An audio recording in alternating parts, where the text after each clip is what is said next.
Et nous, sommes-nous capables de détecter des planètes lointaines? Imagine que chaque étoile que tu vois la nuit possède probablement sa propre famille de planètes, tout comme notre Soleil.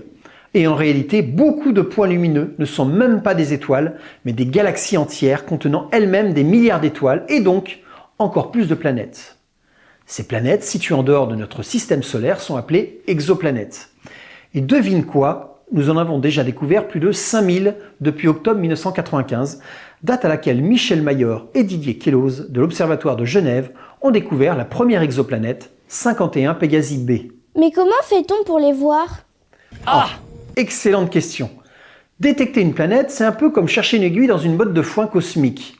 Heureusement, les scientifiques ont développé plusieurs méthodes ingénieuses pour y parvenir. La méthode des transits. Lorsqu'une exoplanète passe devant son étoile, elle bloque une petite partie de la lumière de l'étoile. Elle produit une petite éclipse, de la même manière qu'une balle peut passer devant ta lampe de chevet. En observant ces minuscules baisses de luminosité, les astronomes peuvent déduire la présence d'une planète. C'est ce qu'on appelle la méthode des transits. Cela fonctionne que si nous sommes correctement bien placés par rapport à son écliptique, en gros l'équateur du système planétaire. La méthode des vitesses radiales. En réalité, la Lune ne tourne pas autour de la Terre. La Terre et la Lune tournent ensemble autour du barycentre du couple Terre-Lune. La Lune exerce une force gravitationnelle sur la Terre.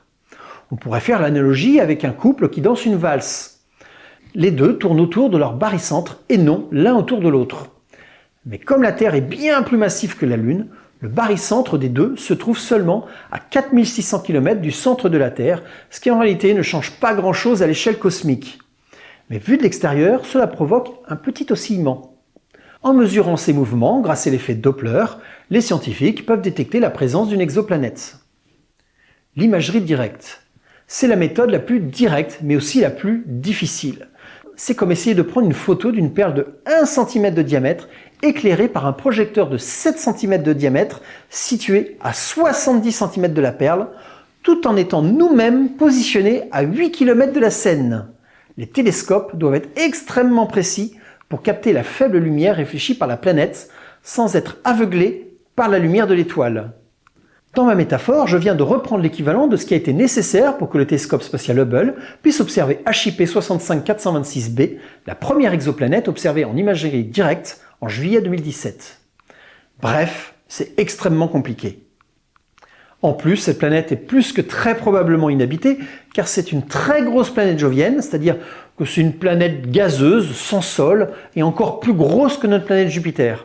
Il ne faut pas y rêver y trouver une civilisation.